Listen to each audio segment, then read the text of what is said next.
It's a real thing now. Oh yeah, big fish. We the ones that you wanna get with.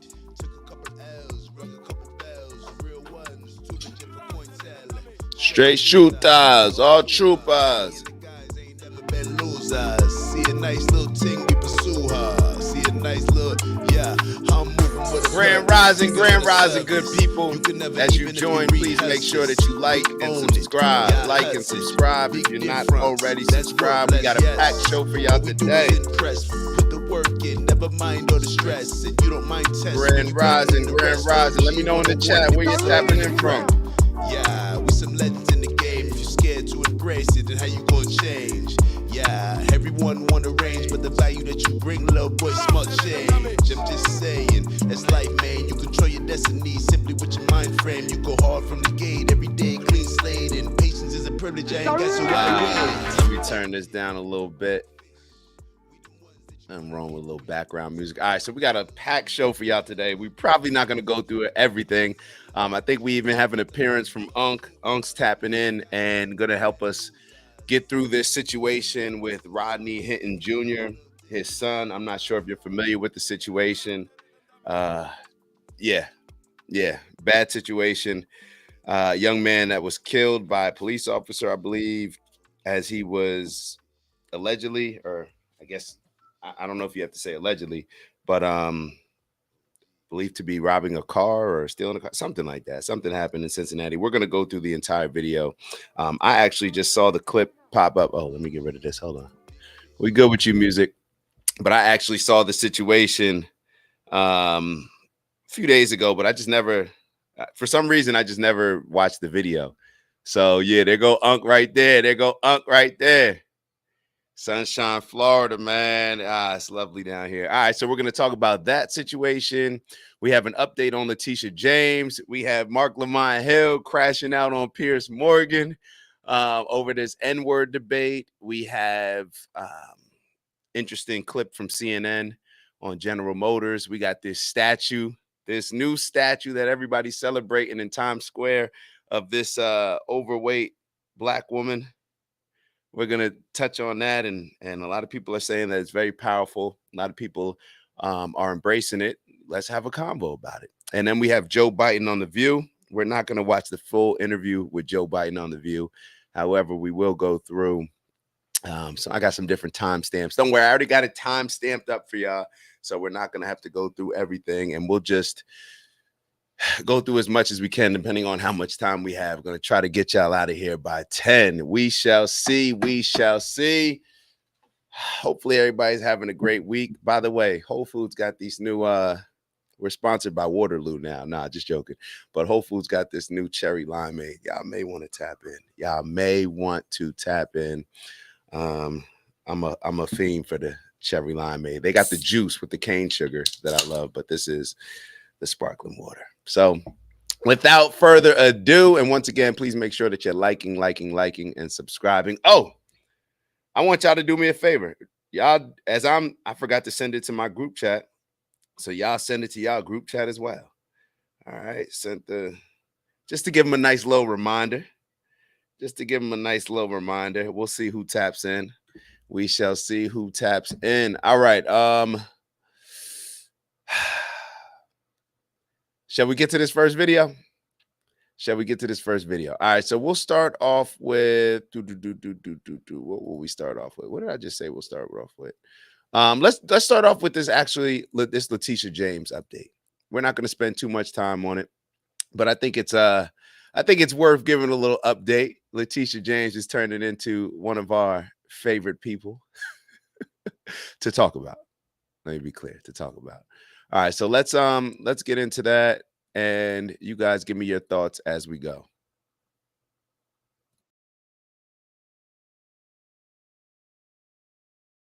Into New York Attorney General Letitia James over suspected mortgage fraud. Andrew Cherkasky is a former federal prosecutor and joins us now. And Andrew, James is saying basically that the law is on her side. Listen here. We're ready. We're prepared. Do not give in to fear. We are fearless. This is not the time to be afraid. This is the time to stand up and fight back. and to resist any temptation for them to divide us. We're in this together. The rule of law is on our side. But a grand jury in the Eastern District of Virginia disagrees. Andrew, how much trouble is she in?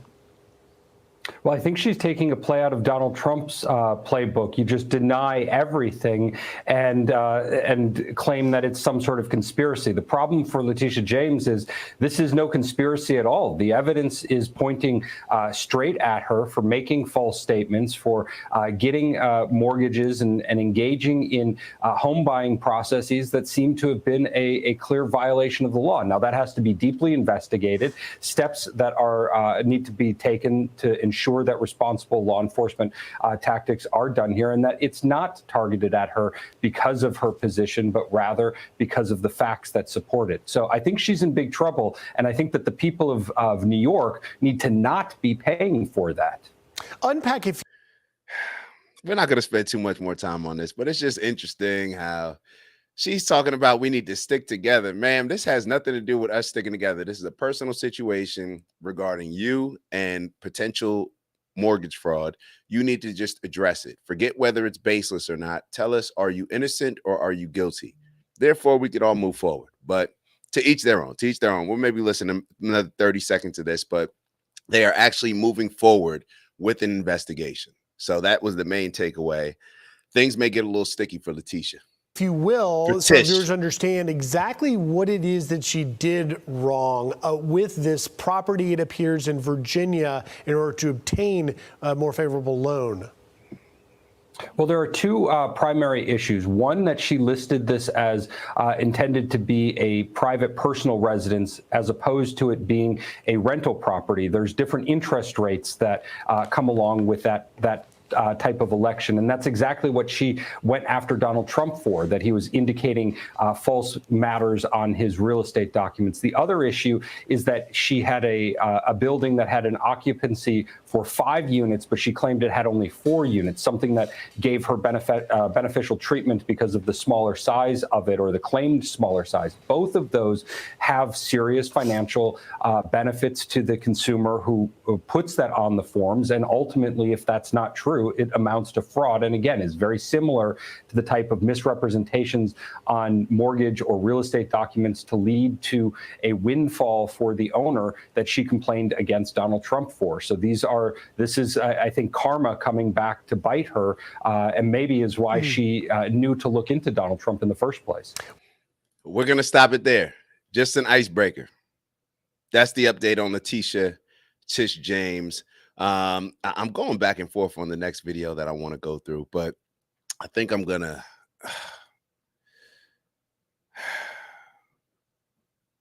Let's move on to CNN.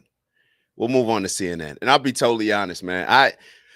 For y'all, I feel like as I'm making a lot of these clips and whatnot, as I was making this, as I was coming up with the outline for the show today, I was like, damn, man, do I hate black people? I really asked myself that, like, yo, do I hate black people? Do I hate black culture? Do I hate the things that black people do? Do I hate the things that black Americans have turned into? All of these things came up, and it kind of altered some of the things that I was getting ready to discuss, even though I had them listed. And I shouldn't do that. I shouldn't do that. So I'm probably just, because I'm working through the conversation with you all.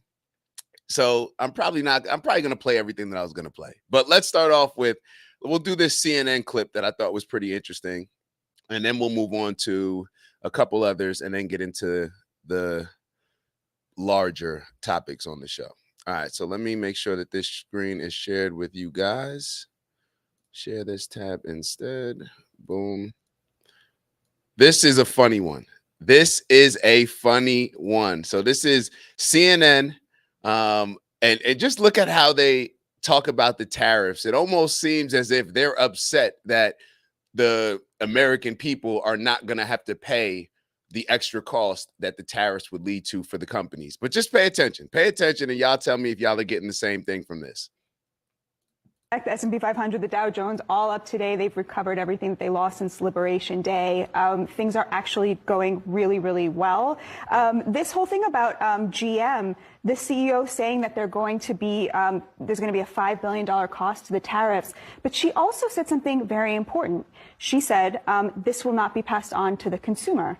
So where is it going to come from, you might wonder? Well, they brought down their projections. Not projections all of for it will profit. be No, she said none of it will be passed on to the consumer, that this will come out of the profits. They projected 14 billion profits. They're taking that projection down to 10 billion. This is what we want. Okay, but wait. This is what we want. Okay. We want tariffs. So we want manufacturing. We want the billionaires to pay their fair share, and we want the cost not to be passed on to the consumers. And that's what we're seeing. Such a great example. Hold on. Let me just try to understand this. So GM's profits will decrease probably significantly as a result of this. Let's take that. I'm telling you what they said. I know. I'm just saying. Okay, let's take that to the next. What do you think is going to happen when GM's profits suddenly drop? What will happen to GM and the people that work there? Didn't she already say that? Was Abby not listening, or did I miss something?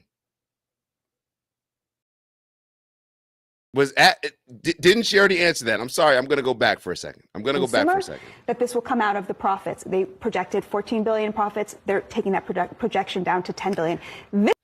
GM projected 14 billion in profit. They're taking that projection down to 10 billion because they're going to absorb the cost of the tariffs. So while everybody was jumping around here saying these tariffs, they're going to cause the prices of goods to go up, even though we understand or agree that we should have more manufacturing, more factories, more jobs, feeding more American businesses and employing more American workers rather than just going outside the country for cheap labor. Even though we agreed on it, the one thing that a lot of Democrats and liberals said was that, oh, the prices of everything's going to go up. Donald Trump had been saying that does not necessarily mean that the prices of goods are going to go up to the consumer. We had the conversation on here where I told y'all, I said companies can absorb it. I remember months ago, we did a whole debrief on the tariffs. The companies can choose to absorb the cost. General Motors is choosing to absorb the cost out of their profits because they believe that this is something that's good for America. So they're choosing to absorb the cost, right? And now that's making them look favorable to Americans. I've had this conversation in person with different companies. Shout out to my sis-in-law, Fran. But I've had the conversation with multiple people, multiple companies who are deciding to absorb the profit or absorb the cost out of their own profits for the greater good of America. That's a marketing tactic. I mean, I would use it as a marketing tactic. That's a huge selling point. That's showing that you care for American companies. We got women owned. We got black owned on all this other stuff. Maybe we should put a sticker. Maybe, matter of fact, companies, y'all should put a sticker on your product or something on your website or social medias letting you know we absorb tariff costs. We support America first. Maybe y'all should put that on there. Since everybody else wants to sell products based on it just being women owned or based on it being black owned or whatever else we're seeing nowadays. Let's keep going. So keep in mind, she's saying that General Motors said they would absorb it. It can't get through Abby's head. Abby can't conceptualize this because she's been absorbing all of the anti-Trump, anti-tariff nonsense that all the liberal mainstream news outlets have been pushing. This is what we want. Okay, but wait. This is what we want. Okay. We want tariffs. Steagums. We want manufacturing. We want the billionaires to pay their fair share, and we want the cost not to be passed on to the consumers. And that's what we're seeing. Such a great example. Hold on. Let me just try to understand this. So GM's profits will decrease probably significantly as a result of this. Let's take that. I'm telling you what they said. I know. I'm just saying. Okay, let's take that to the next. What do you think is going to happen when GM's profits suddenly drop? What will happen to GM and the people that work there? The CEO herself, Mary Barra, thanked President Trump for this because she is a patriot and she understands that the situation we're in with China is not sustainable. Shareholders would like to have a word. We sold out our future to China. Somebody had to do something about that. Shareholders So the corporation's going to take less money. They're going to eat the profits out of the sense of. She's saying shareholders would like to have a word. Abby, don't you represent the party of the people? Why are you emphasizing the shareholders' perspective. The shareholders, we know they control the CEO. The CEO just came out and said they're absorbing the tariff cost. But Abby's talking about the shareholders would like to have a word. Abby, are you a shareholder? Would you like to have a word? So I guess you're assuming, Abby, maybe that if you were a shareholder, you would say, hey, we're not covering that. We're pushing that on the people. This is supposed to be the Democratic Party. This is what happens when you hate Trump so much. That you're so anti-Trump. This is an example of Trump derangement syndrome. It has these people hustling backwards in their own heads, trying so hard to disagree with something that Trump did to the point where they end up going against their foundational principles, if they have any, but they claim that they're for the people. They're against the elites. They're against the oligarchy. They're against the billionaires that Trump is supposedly giving all these tax credits and benefits to. But here Abby is acting like she's the shareholders' attorney. The CEO of the company said, hey, we're absorbing this. Why not celebrate that, Abby? Why not promote that? Why not push that? You're sitting here looking at it like the shareholders would like to have a word. We're not okay with that. This is crazy, bro. Somebody had to do something about that. So the corporation's going to take less money. They're going to eat the profits out of the sense of It's so great patriotism. to hear Democrats suddenly being so. Look at Vance. He doesn't understand it. Perhaps that other side is so anti-American, they can't understand how a company would say, yes, we're going to not make as much money because this is for the greater good of America. They can't even understand it from a marketing play. Even if these companies don't really care about America, they're smart enough to realize, like, hey, we should probably get behind this. This makes a lot of sense for America. We claim and market ourselves as the American company, right? General Motors. Maybe we should actually get behind this thing. He can't even understand it. Look at his face. Look at his face when he asked this question. Less money. They're going to eat the profits. Look. China, somebody had to do something about that. So the corporation's going to take less money. They're going to eat the profits out of the sense of It's so great patriotism. to hear Democrats suddenly being so, pro-corporation and pro-corporate. No. profit. Actually, to be honest with you, Amazing. I'm not being pro-corporation. I'm actually being pro-people, because what's bad for the corporation is going to be bad for the worker. Now, look. Hold up. Now, what's bad for the corporation is bad for the people. I've been telling y'all for over, as long as we've been doing this show, what have I always been saying? I've had this conversation with my parents multiple times, and I know my mom's listening until 8:45 until she goes to her workout class. So let me have a conversation with you, Ma. What did we say when we talked about the big companies getting tax breaks? Right? I said, like, yo, the big companies, the ones that risk it all so the rest of us can have comfortable 9-to-5 jobs, absolutely they should be getting some type of breaks. Absolutely, we should be incentivizing companies who hire the rest of us so we can have our 9-to-5, be comfortable, get our paychecks every 2 weeks without worrying about, oh, well, we're getting a little bit less because the company's profits went down, the company's profits went up. They should get breaks. And I said that the better that we incentivize it with them, it's actually going to be better for the people in the company, the actual workers. Now that was such a hard concept to understand, not necessarily for my mom, but I'm saying for Democrats and liberals. That was such a hard concept to understand. But look at Van now. He's saying, well, actually, I'm for the people. He doesn't really believe this. He's just trying to figure out on the fly what to say so he can disagree with Trump. Yo, look at this. Money. They're going to eat the profits out of the sense of It's so great patriotism. to hear Democrats suddenly being so, pro-corporation and pro-corporate. No. profit. Actually, to be honest with you, Amazing. I'm not being pro-corporation. I'm actually being pro-people, because OG what's in the bad for building. the corporation is going to be bad for the worker. Now, look, I couldn't care less about Sound any. like Mitt Romney But over listen. I'll be honest with you. I couldn't care less about any of the corporations. Corporations are people, my friend. They're not. Just listen to what I'm saying. It's like upside down world. It is. Yeah, it's upside down world. I'm glad you recognized it, Abby. You tried to save it with a little bit of a joke, but y'all sound crazy on here. Y'all sound crazy. These are the people that we're listening to give us the Trump criticism so we can go in our day-to-day lives and talk ish about Trump. My fault. I had to turn the fan a little bit. It's getting hot in here. You feel me? It's getting hot in here. This is what I'm talking about. These people are backwards. They're literally upset that General Motors is deciding to absorb the profit so it won't be passed on to the people. They're trying to create something. Wait, what? Like, this is crazy. Like, they're doing it because of patriotism. You're telling me that they're doing it. She just told you what the CEO of General Motors said.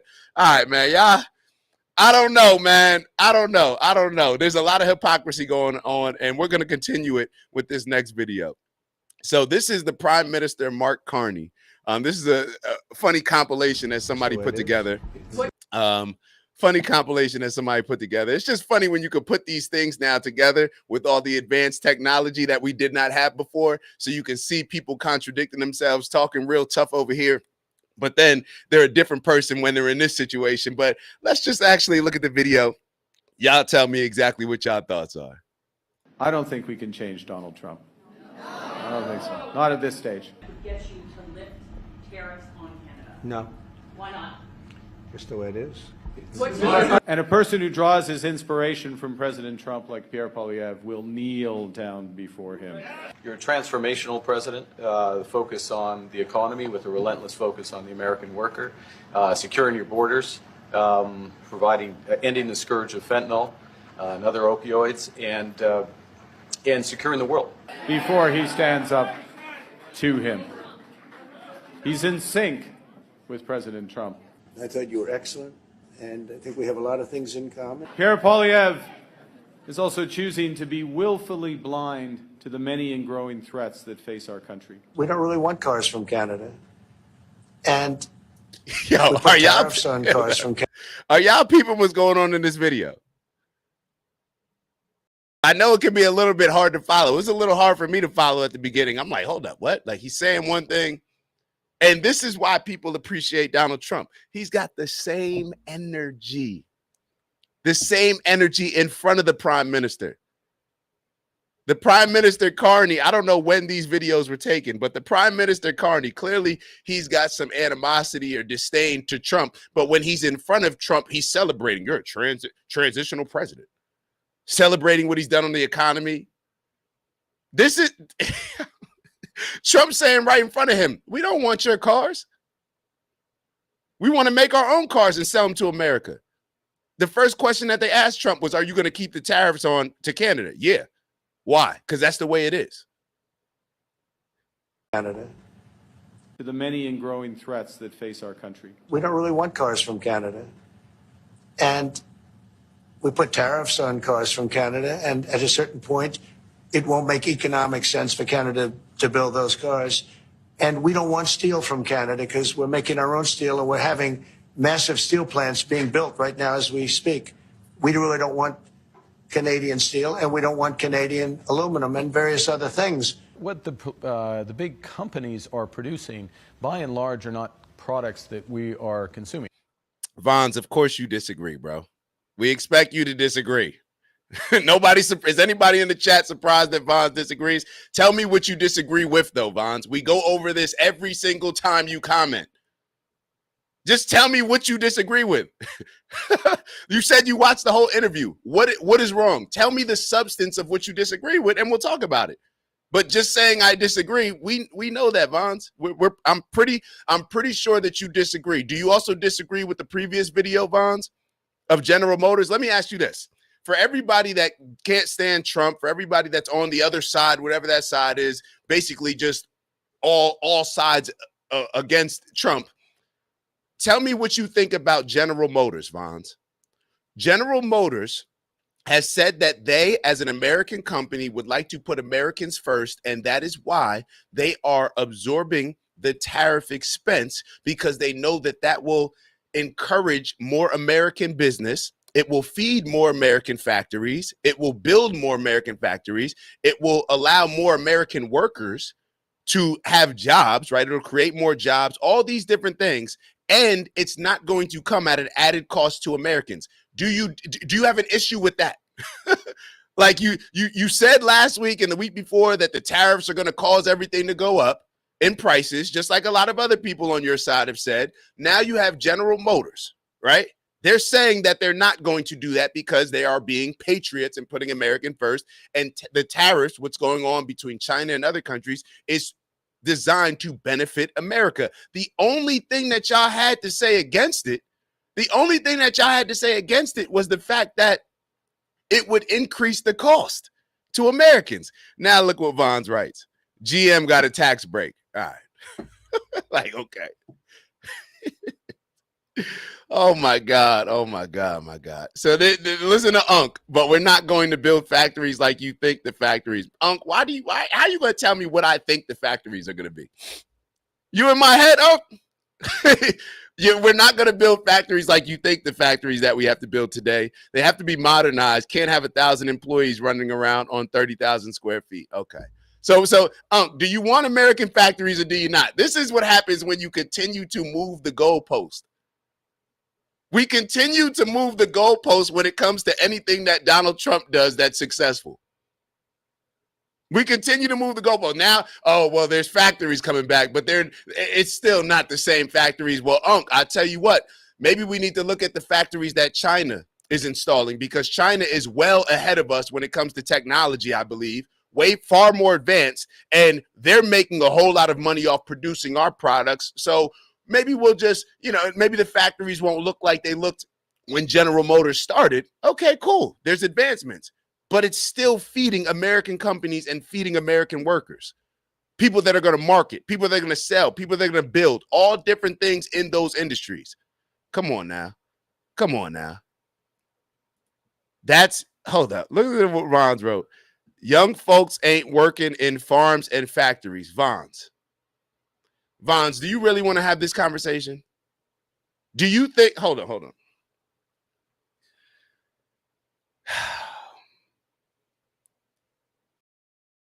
So Vons, if you could make more money than you make right now, you still wouldn't consider working on a farm or in a factory? Like what makes young people too good to work on farms or in factories? I'm just wondering.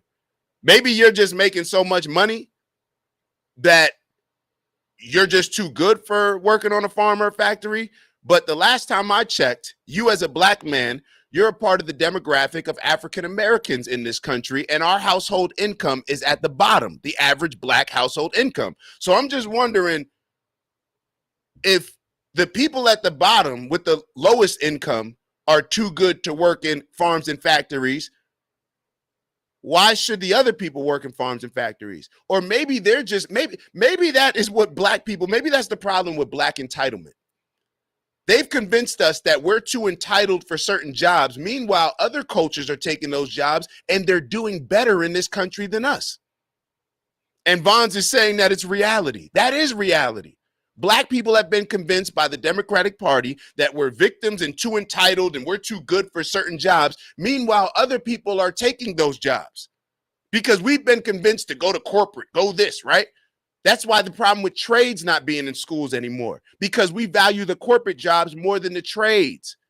And the trades are the ones that are doing well right now. You know how much plumbers are making right now? But Vons is sitting here saying that we're too good to work in a factory or work on a farm. Meanwhile, we're not making any money in the jobs that we're currently in. Like, stop it, bro. The audacity, the arrogance amongst these Negroes is insane. Let's keep going. I mean, there's some element of that, but by and large, a steel company, how much steel are you using these days, Todd? I mean, not as much we used. So anyway, Trudeau, when I spoke to him, I used to call him Governor Trudeau. I think. Oh my God, Vons, this is Jasmine Crockett black people. That's why we shouldn't deport people. Do y'all? I'm so thankful for Vons. Thank God for Vons. Vons. You're very fortunate to live in Montclair, New Jersey. Now, under different circumstances, I don't know if you could afford to live in Montclair, New Jersey, but there's a lot of people that live in the inner city, Chicago and the Bronx and other impoverished areas where a lot of these illegal migrants have been housed. These illegal migrants are living in places that don't have the infrastructure to take care of these migrants. So for you to sit here and say, oh, that's why we shouldn't deport people. We need them to work on our farms and our factories and do all the jobs we don't feel like doing at the expense of further ruining the already impoverished communities and already draining the impoverished communities that do not have the infrastructure to take care of these people. For you to say that because you live in the comforts of Montclair seems a little bit arrogant to me and a little bit selfish, I would say. A little bit selfish. So because you don't live next to all the migrants, because your city is not being impacted in a negative way by the migrants, you're like, oh, just leave them. We need somebody to do those jobs anyway. Oh my God, bro. This is crazy. Let's keep going. Let's keep going. Oh, it didn't help his election. But when I spoke to him, I said, so why are we taking your cars? Why are we taking we want to make them ourselves. I mean, I said, and if the price of your cars went up, or if we put a tariff on your cars of 25%, what would that mean to you? He said, that would mean the end of Canada. He actually said that to me. And I said, that's a strange answer, but I understand his answer. But no, I mean, it's hard to justify subsidizing Canada to the tune of maybe $200 billion a year. We protect Canada militarily, and we always will. We're going to, that's not a money thing. But we always y'all will. little bro, y'all know that. It's not fair.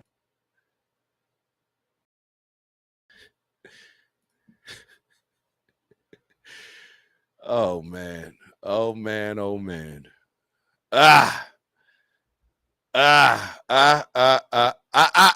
Hey, since you're on, you want to tap in now and have that discussion with the I think we should go over with the Rodney Hinton Jr.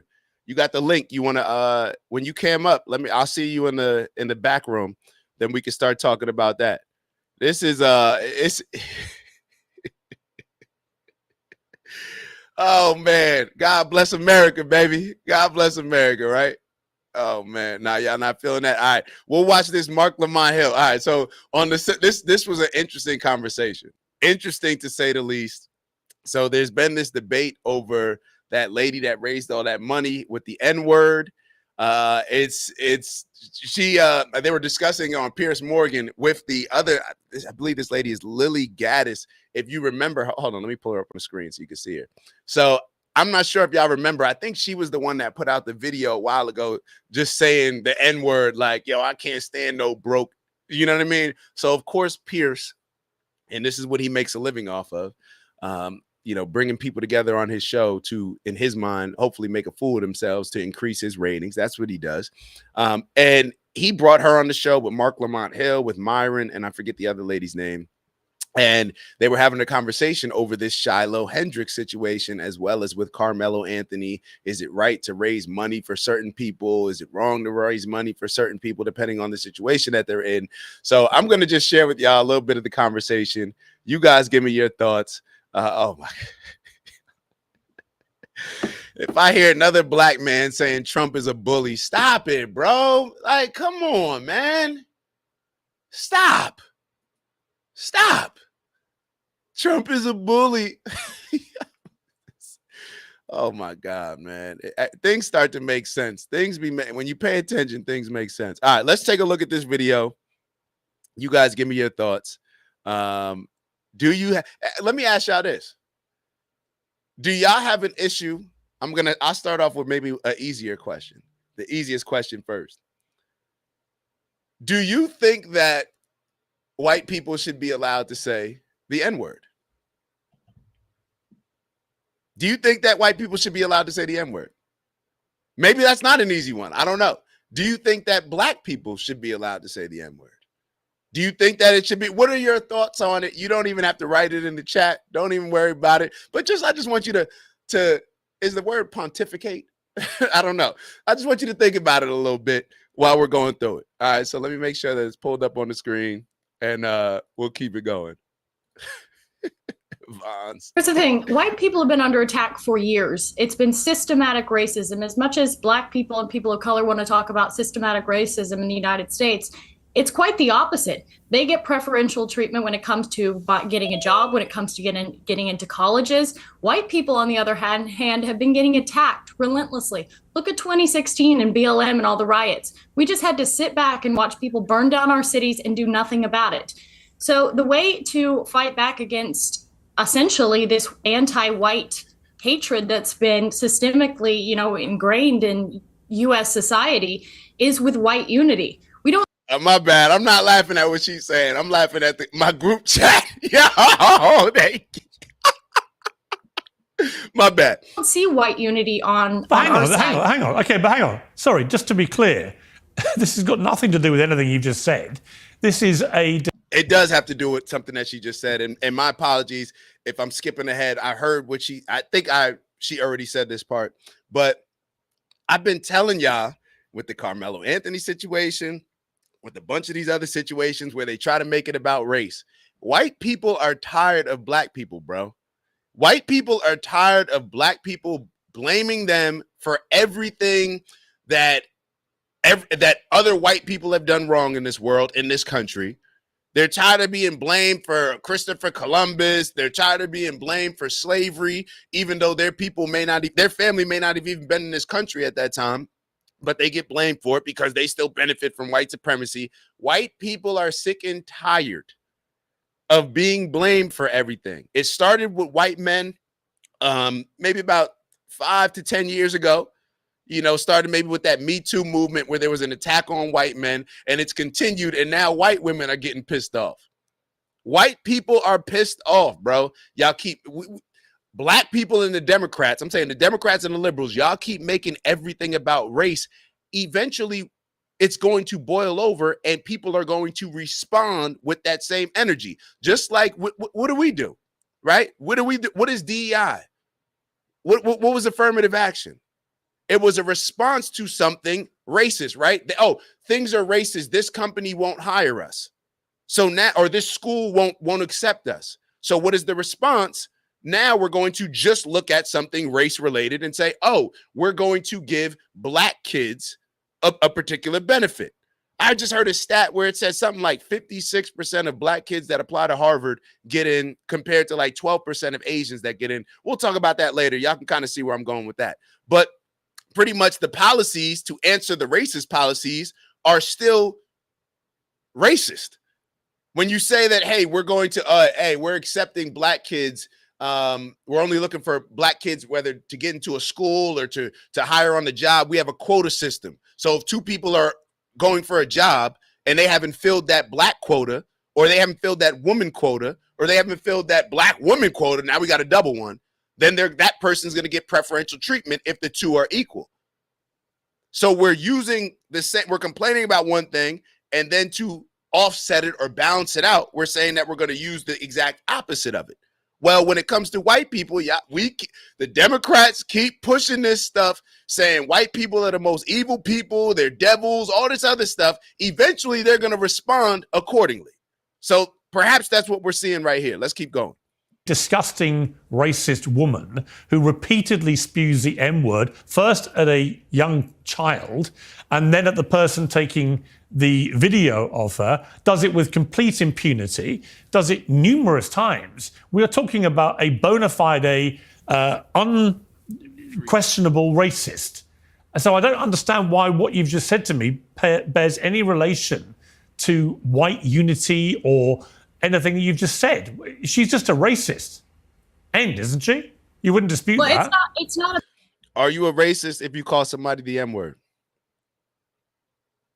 That's another question to just consider. You don't have to write it. I'm just asking. I'm not telling you one way or another how I'm thinking about it. I'm just telling y'all to think about it. I'm giving y'all the thoughts that come through my mind as I'm watching this. About her. It's not about her. It's about well, it's about her coming together and supporting another white person. And it doesn't matter. Why would you want to support a white racist? Because I want to support free speech, and you cannot have free speech in a country. That's fine. You can support free speech, but you also have to be accountable for what you say. Would you use the N-word out of interest? Yes. You would? Yo, you see how fast she said yes? Free speech in a country. That's fine. You can support free speech, but you also have to be accountable for what you say. Would you use the N-word out of interest? Yes. You would? Mm-hmm. I do, quite frequently. You use the M-word quite frequently. Well, why? Other than the fact you're a despicable racist. Are you? Some would say I am. I guess according to the ADL, I'm a white supremacist. I'm a neo-Nazi. Well, if you use the M-word... You know what's funny? There's been a lot of black leaders that don't agree with black people using the N-word. We use it so freely. It's a term of endearment. Now, I guess there's certain rules for one group, or certain rules for black people we allowed to use it. Others aren't. what Pierce said is you got to be held accountable. You got free speech and you got to be held accountable. So if you say it to the wrong black person or the wrong person, period, and you get punched in the face or whatever else happens, it can escalate accordingly. It is what it is, right? So if she's saying it, she's admitting that she's saying it, something ends up happening to her. I don't know. Like, is this, I don't know. What are y'all? Yo, this is interesting. Repeatedly, you are a racist, then, are you? Sure, I'll embrace that. If that means forwarding, helping white people achieve freedom of speech, real freedom of speech, which, by the way, Shiloh Hendricks is being attacked on all fronts. They're trying to bring legal charges against her. They're trying to get her children taken away. So you were saying Carmelo Anthony, it doesn't matter. That's a different. Sorry, but just to be thing. clear, you just said to me And I like what my bro Matt just said. All right, so Matt said if people let words bother them, they got something wrong inside their head. Yo, this has been a tactic that has been used against black people for a very long time. Just think about how the Democrats and the liberals, the bait that they use to reel us in. And it says a lot about how they think about us.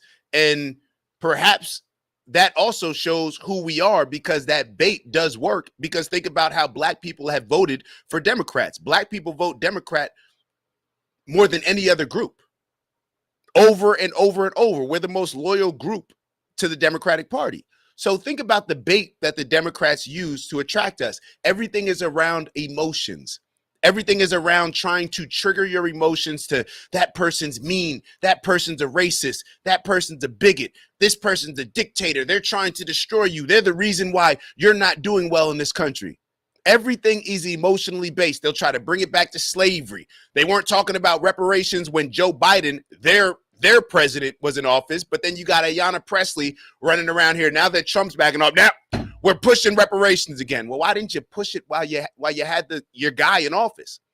Everything is around baiting black people with emotions. And to exactly what Matt just said, if people let words bother them, they got something wrong inside their head. Because what ends up happening? Somebody calls you an N-word, you end up crashing out. Now you put yourself in a bad position, but you felt like you got your get back, all because somebody called you a word. All because somebody called you a word that you use as a term of endearment with everybody else. But because that word was used so disgustingly against your ancestors, you feel that white people shouldn't be using it now. Well, if that's the case, then if it's so disgusting, then why are we using it to relate to each other, calling it a term of endearment? We're cool with the Puerto Ricans using it, right? The Dominican, we're cool with all these different. Oh, well, they kind of. I'm just wondering. And it makes me think, we cool with the Puerto Ricans using it. Did the Puerto Ricans fight in the Civil War? I'm talking about on the Union side. Did the Puerto Ricans fight in the Civil War to free blacks? Now, I know a lot of people are going to say that the Civil War wasn't over slavery, but this is where the hypocrisy comes into play. When we're talking about what the Confederate flag represents, we all agree that, this represents slavery. So the Confederate Army was fighting for slavery. Now, the Union Army, now you can argue, I don't think Lincoln really cared about slaves as much as it comes across. I think that it was more just a political tactic where he said, hey, we need to take away some of the power of these people, so therefore we'll free the slaves. I believe Lincoln even said that if he could preserve the Union without freeing the slaves, he would. So I'm not saying that just everybody, especially the politicians, were in support of just black people and were just black freedom fighters, and that's why the Civil War was fought. But there were a whole lot of white people that died for that cause. I don't know if there were any Puerto Ricans that died for that cause, but Puerto Ricans are allowed to say nigga. I'm just trying to figure it out. Either way, I'm just calling it out that it has been a tactic for a very long time that people have used to get black people emotionally riled up, fired up, to get emotional and to crash out, no different than we crashed out with George Floyd. We're burning down cities. What did it accomplish?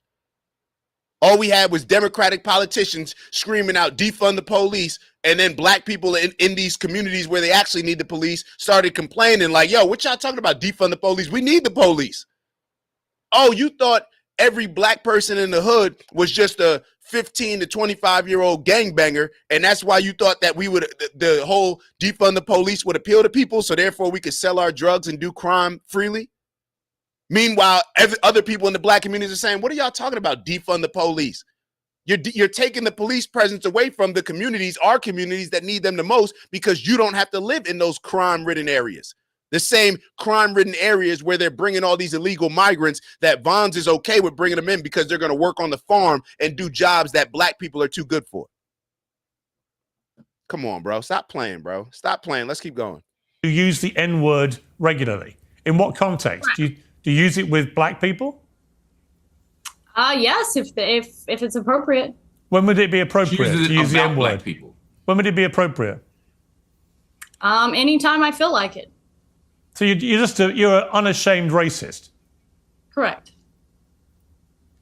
Well, do you understand that makes? Yo, this is what's so funny, and I see this a lot. Now, I don't know what Pierce's politics are. 1 second he seems conservative, the other second he seems like a lefty. This is what ends up happening. You got this white guy. This represents the Democratic Party in my eyes, trying to gaslight people like me watching this to get upset at this white woman and what she's saying and to get pissed off. And then I'm going to talk to my friend group and talk about how America is so racist because of this white girl. I don't care about this white girl.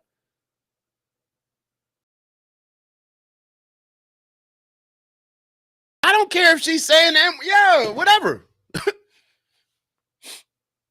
Doesn't stop me from being able to pay my bills, doesn't help me pay my bills, doesn't impact me at all. I don't care. I care about winning. And when we focus on all this emotional stuff, these distractions, it makes it harder for us to win. You know what racism, the definition of racism, and why a lot of black people say that black people can't be racist? Because we don't have the power to be racist, right? I hear a lot of the blackity blacks saying that. So if we don't have the power to be racist, then I'd rather focus on winning, just me personally. I'd rather focus on winning. And then when you win, you do what you like. To the victor go the spoils. So while the Democrats are convincing black people to crash out and to get so offended with people saying the N-word, what they're doing is taking you away and distracting you from actually winning. They're telling you to put all your hopes and prayers in the Democratic leadership rather than you putting all your hopes and prayers and actions in yourself and winning. But instead, we got people complaining. Instead, we got Vons on here. I don't know. Vons must be making some big bread talking about he's too good to work in a factory or on a farm. Black people too good. I would love to get into farming. He's too good to work on a farm. Matter of fact, when I was living in Indianapolis, shout out to my big bro, Mark. My best friend out in Indianapolis besides DeLon. Him and DeLon, my best buddies, my best buds, my bros. My best friend out there in Indianapolis, you could ask my parents. We done been to dinner with my parents, all that, met all my family and stuff. Yeah. He was a farmer. Mark was a white man. He was a farmer. It's funny, before I got cut from the Colts, I was asking him, yeah, I want to be able to come out there and learn the farming and stuff like that. See, we are too good to work in jobs where we have no idea what it is. See, we have no problem making the same amount of money or less in a corporate job or wearing some type of uniform that makes us feel important, even though we're making the same amount of money or less and don't have the same growth opportunities that we would have perhaps working on a farm or working in a factory. Perhaps more of us need to work on we're too good to start at the bottom and work our way up, I guess. Okay. All right, cool. You're a despicable human being. I guess so. I don't really care. I mean, why are we not talking about Shiloh Hendricks? Why are we talking about? Well, actually, I think you've moved it on in this debate very quickly to your own racism, which explains why you've supported her in public and why you've got all these views. You see no problem with a woman shrieking the N-word repeatedly because you yourself are a despicable racist. And now Pierce can pat himself on the back and feel like he's such an amazing guy because he's a white guy calling out a racist white woman. Okay, Pierce, good. Great. Everybody, and now we're going to solve some issues. All right, I want to skip ahead to the part that want to live in a society. A lot of people ended up crashing out on. Unc, man, what's up, Unc? You supposed to be tapping into the show. You joining? Are you gonna click the link that I sent you. If you need me to send you another link, let me know. But click the link because we're getting ready to discuss that other topic. All right, we'll finish up with this one. Where we say tribalism is I want to just go. I don't want us to waste. To use as example, when black people stand up and say, "Hey, let's build our own," say people. I mean, hold on, give me a second. Thinking of you as a disgusting race, so unashamed. And the fact that everyone in here can't be unanimous in condemning that I totally says agree. exactly how they're not the same. I totally agree. I'm going to go to Lily Gaddis and just ask you one more time. I mean, you've been so unashamedly proud of being a racist today, proud of using the N-word whenever you feel like it. You've had a bit of time to think about this. Is that how you want people to leave this panel debate, with thinking of you as a disgusting racist? I don't really care what people think about me. As long as you care about what people think about you, you have no power and you lose your country. What I care about is freedom of speech. I don't really care what people think about me.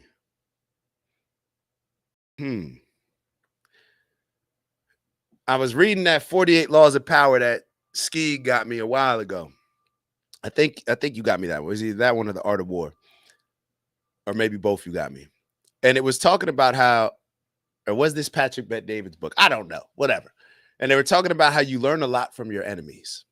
You learn a lot more from your enemies sometimes than your friends, because your enemies are willing to expose certain weaknesses in you that your friends are too insecure or too uncomfortable to actually say. Listen to what she just said. I don't care what other people say about me or think about me. I think she said one or the other. I don't care. It gives you power when you don't care about what people think about you or say about you. It takes away your power when you care. They called me an N-word. Okay. Did you get shot? Like, did it ruin you? Did it cause you to develop cancer? Did it make you obese? Did it make you unhealthy? Like what? No? Okay. So let's win. Let's win. And if you're not allowed to say the most offensive things in this country, you do not have freedom of speech. I don't care what anybody says. So that's the main crux of this situation. That's what I care about with this situation. It is, we have lived for far too long in a country where you can have your life destroyed. And people say, oh, she doesn't need this money. Her life's destroyed, by the way. She'll never be able to get another job. She's got children to have to support. And I don't want to live in a country where you can say an inappropriate, rude thing, which, by the way, black people can say things to white people all the time and they never get canceled. There's no backlashing about this. I want to live in a country where people are allowed to say what they want unashamedly, and you will well, go not on, then have say it. Say you the will M- not have go on, free say speech. go on, say the Here M we word. go. Here we go. No. Hang Don't on. invite. No. I don't want you to invite this woman to say a racially harmful term in front of me, because I'm the only on here. So if she says it, I'm the victim of it. So please don't. This man just crashed out and said, I'm the only N-word on here. Yo, what? Yeah. So you're acknowledging that y'all see how crazy this gets? And look at the panel. Pierce got the dumb face. Myron thinks it's hilarious because he's saying like, oh, you the only N-word? I bet, cool. And Mark Lamont Hill's getting ready to call him and Uncle Tom. She's laughing while he's emotionally upset. She's confused about the whole thing. This is a prime example. Yo, why give that woman power? Just think about it. The whole reason why she's even on the show, the whole reason why she's famous is because we gave her power by her saying the N-word. And we thought that, and look at what happened with the Shiloh Hendricks situation. The only reason why they're on this panel right now. This woman called a black kid the N-word, right? So this guy said in the video, he's like, yeah, we'll see what the internet says about this. He was trying to expose this lady, and what he ended up doing was raising her did they reach $700,000 yet? This is what happened when people get you emotionally riled up, bro. Look, just watch, yo. Man, he's crashing out. And I like Mark Lamont Hill.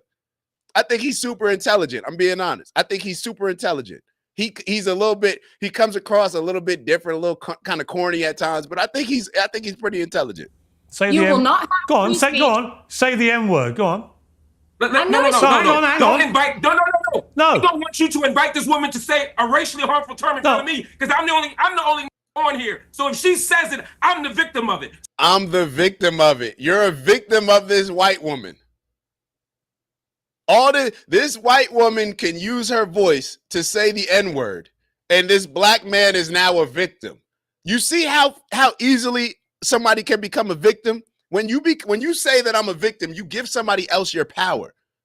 Do you see how easy this is? Do you see how black people have been manipulated and bamboozled for so long? Look at how we crash out over silly stuff like words.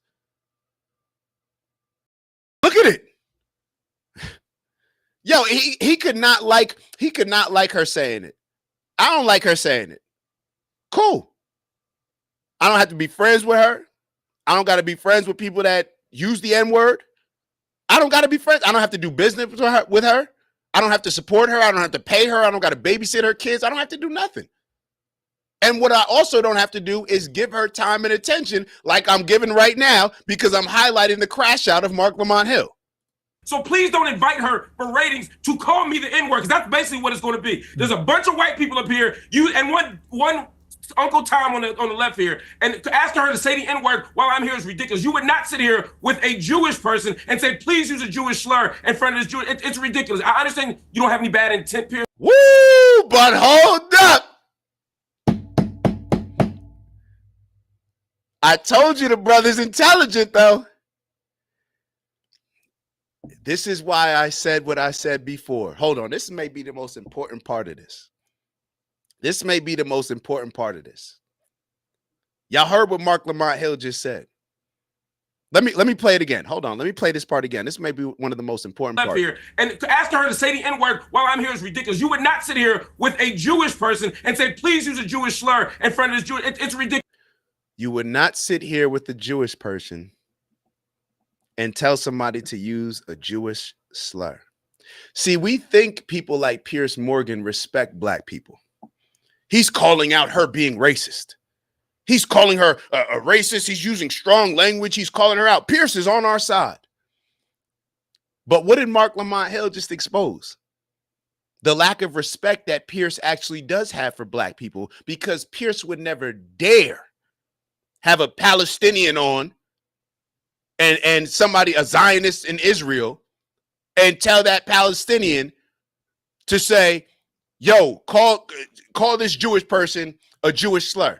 He would never have the audacity to do something like that. But these are the white people that you think are on your side, that you think are on your team, because they'll call out the big bad racists on the other side. But meanwhile, they would never even think to try something like that when it came to Jewish people. Think about it. Think about it. I bet you she would be more likely to try something like that when it comes to Jewish people. She probably would say a slur about anybody. Meanwhile, Piers is trying to condemn her for saying certain things and telling her to say a racial slur on a public platform. Also, he can get clicks, right? Also, he can get viewership, but he would never dare say something like that, tell a Palestinian or anybody else from any other race to say something, a slur against Jewish people, even though that would blow up the internet because everybody's scared to talk about Jewish people. But Piers Morgan is on our side. Cool. I understand you don't have any bad intent, Piers. I understand what you're trying to do, but we already know she's racist, and I don't want to invite a racial harm to me. I hear you, and I accept that, and we'll leave it there. Thank you all very much. Matt, yo, shout out to Matt. Matt, what link you talking about? But Matt, please make sure that you like and subscribe. Well, please make sure that you subscribe, tap in with us, man. We love getting all different types of perspectives on here. All right, man, where you at, baby? I thought you was tapping in with us. All right, so we're going to move on to, let me kind of pivot a little bit. We won't talk about that, the Rodney Hinton situation first. What we're going to do is talk about this. Oh, yes. This is what we're going to talk about. All right, I'm not even going to talk. I don't need to give an intro for this one. Let's just get into the video and you guys let me know your thoughts as we're going. Statue in Times Square we're told, turning heads. It's making people not only stop and stare, but also reflect. A rare feat in the middle of one of the busiest places in the world. Zinnia Maldonado shows us why. At 12 feet tall, in the middle of Times Square, stands a bronze sculpture of a young woman. It's instantly stood out. It's powerful. It's so tall and big. The sculpture, created by artist Thomas Price, was unveiled at Duffy Square last week, and in just a matter of days, it has stopped hundreds in their tracks. Who is she? Well, technically, she's whoever you want her to be. Me being a plus-size black woman, I kind of looking at it was just like, oh, I wonder what me as a small child would have thought looking at something like that. Representation. The piece is part of a series called Grounded in the Stars, which Gene Cooney, director of Times Square Art, says confronts preconceived notions of identity and representation. To have this work here is making a statement, potentially asking questions about what we value as a city, as a society, and hopefully it's a tribute to our shared humanity. Tourists and New Yorkers we spoke with expressed different interpretations of what she represents to them. It's a plus-size woman. I'm a plus-size man. I'm African American. It's the African American woman statue. So just seeing another piece for me to stop and just have a moment with was very powerful. If you look at the eyes, it's looking straight at something. It's focused. It's purposeful. The sculpture proves to be a well-liked juxtaposition placed among the more traditional statues in Times Square, which is the goal, according to officials, of placing said artwork in such a significant area. Coming from a person of color background as well, it's really nice to see something come across as like this everyday person that looks a little bit out of place. But I also think that's because of where we are standing. It might not look out of place if everything in our surrounding reflected everyday life more to us. From Times Square, Zinnia Maldonado, CBS News, New York. All right, we're going to hold that up there for a sec. Matter of fact, actually, I'm going to share something else.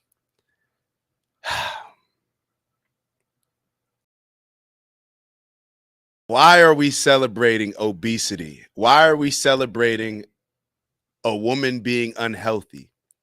Why is it these are the games, just like the last video, these are the games that people play with black people that they would never do in their own demographic group or culture. And I'm not even saying that. And you know what? I'm not blaming this statue. I'm not blaming this on white people. I blame it on the Democrats and liberals for pushing a lot of this nonsense. But this is black people being so silly that we embrace the things that are the most detrimental to us. Just look at our culture. Look at hip hop.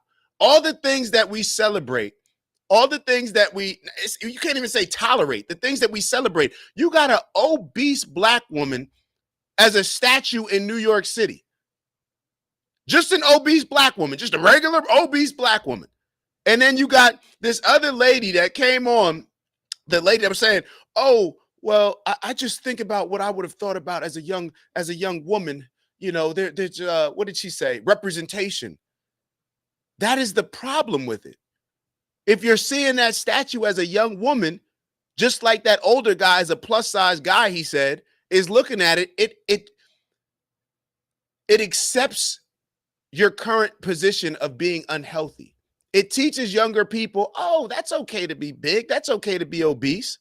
And look at what Vons just wrote. Can she be thick?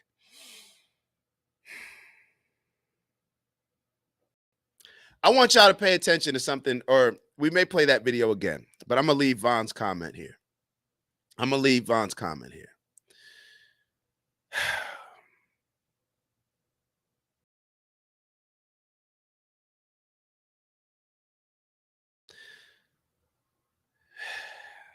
All right, let me try to bring it back. My fault. I just kind of lost my train of thought because I was getting ready to say something. Let me just stay focused. Take a look at this graph. Can she be thick? Vons asked. Let me ask y'all a question. Let me take this graph off real quick. Which do you think kills more people in the black community? White people saying the N-word, or obesity, or diabetes, or heart disease? Which do you think kills more people? White people saying the N-word or obesity? If they had to stack up the amount of people that were lynched, think about all those hundreds of people, thousands of people, right? Eventually, they'll be telling the story and say there were millions of people that were lynched in America. Cool. Billions even, right? During slavery, right? That's the story that they're going to tell maybe hundreds of years from now. Do you think the amount of people that die early, do you think black people are impacted more by white people saying the N-word or obesity? And look at what Unc wrote. Have you ever been to certain parts of Georgia? Unc, have I ever walked around anywhere in the country and seen the obesity problem that we have, especially walking around black neighborhoods? I don't need to go to a specific, see, you're naming, have you ever been to certain parts of Georgia? Unc, have you ever been to a black neighborhood anywhere? But these are the excuses that we make. So let me bring up some stuff and let me leave up Von's comments. Hold on. Let me leave up Von's comments. Can she be thick? She can absolutely be thick. She can absolutely be thick, but let's talk about what happens when it comes to her being thick. These are some of the examples of obesity. You have white women, black women, and Hispanic women. White women are at 32.8. Hispanic women are at 44.4. And this is, let me be clear, this is obesity. This is not overweight. I believe overweight is somewhere like a BMI from like 26 to 30. And then at 30, it turns to obesity.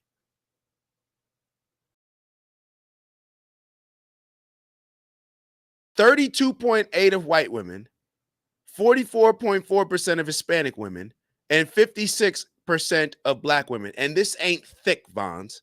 This is obesity, nasty, unhealthy. This ain't thick. It seems like we move the goalpost every single year with what's thick. That ain't thick. But let me show y'all another. Hold on. Let's see another one. Hold on. Because I would love to include the Asian women in this. Look at this graph. And matter of fact, going back to this graph, I remember us playing an episode or playing a clip from Paul Pierce, and they were asking why NBA players or there's this, and we've talked about it before on other shows, where there's this thing with black men preferring white women or preferring to date outside of their race, especially when they become successful. Now, we have no problem judging men, right? Ask any woman, ask any black woman. Let's keep it specific. Ask any black woman what they want out of a man. They're not settling. He got to be 6 feet tall. He got to make this amount of money, right? All that stuff, right? All of that stuff. So why can't black men say what we want? I damn sure don't want this. Because it's unhealthy. Then we have a family and we have kids, and now our kids are more likely to be unhealthy. It's not fair to the kids. It's not fair to me.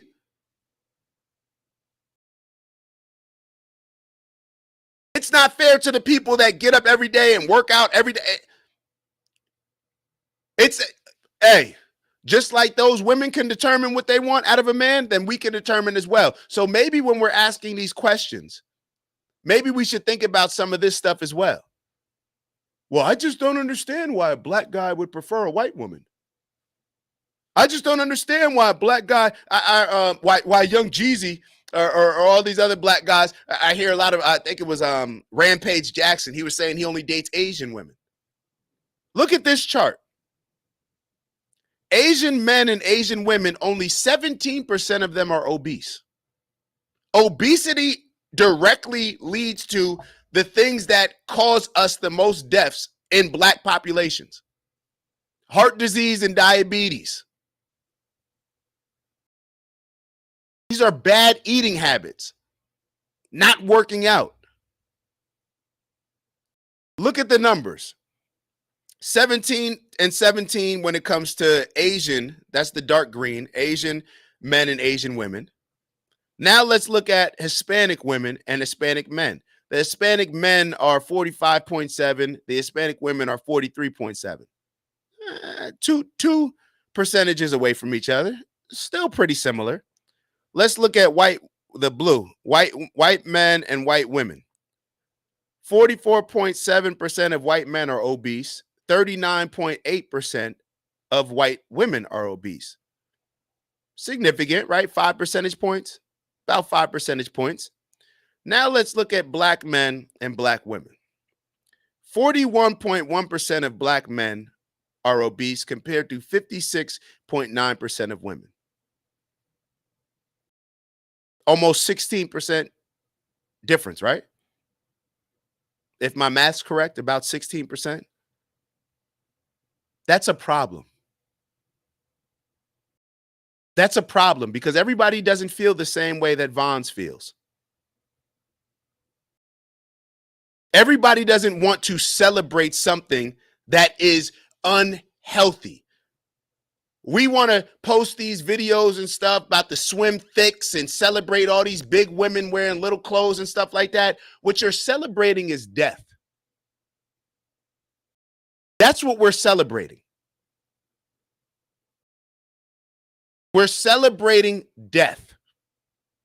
So when I see a statue like this is damn near, it's funny because when you walk in Nike, I remember walking in Nike a few months ago, and you see now they got the thick models, the mannequins, and the not thick. Let me not say thick. Von's got me saying thick. The overweight and obese mannequins, and them on the wall as well, you know, celebrating it. And I can understand that because it's like you want everybody to feel welcomed into a space that is built around fitness, right? Now, I don't like certain things being celebrated, but I'll be honest. I was more upset when I saw like Meg Thee Stallion in Nike than I saw like just a random big woman, plus size woman. I was more because Meg and what she represents. I was actually like, okay, cool, the plus size woman. Okay, bet. All right, boom. It's trying to incentivize. Okay, people have been complaining. I do think that the plus size community does use it to more have the mindset of like that Dank DeMoss, the girl that sued the Uber driver for not allowing, because the Uber driver didn't want her in the car. And when she came on the Breakfast Club, she's saying that the world and society should adjust to big people. I think that more of it was about that, to be totally honest, Nike bending a knee to that rather than Nike saying, hey, we want to incentivize everybody to be healthy. I do think it was more about that, but okay, cool. But the statue that is not representing a black woman working out, not showing her in workout clothes, that to me is a huge problem that other cultures, that woman, she seemed like she came from maybe Indian or another Asian background when she said that, oh, I like and appreciate this woman. She's looking straight forward. She's on a mission. Your culture would never allow a woman that size to have a statue just because.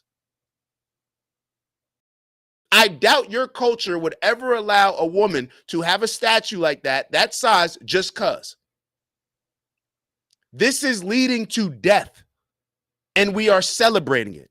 And we can sit here and say, oh, well, it's the black community. Even when I looked up a bunch of these stats, because if you look at, hold on, let me bring up this. If you look at, I was looking at a bunch of different articles on here, and I was looking at some, well, that's a different one. I was looking at, why. They were giving some reasons to why black people are so obese compared to others, right? I was going through a lot of this stuff.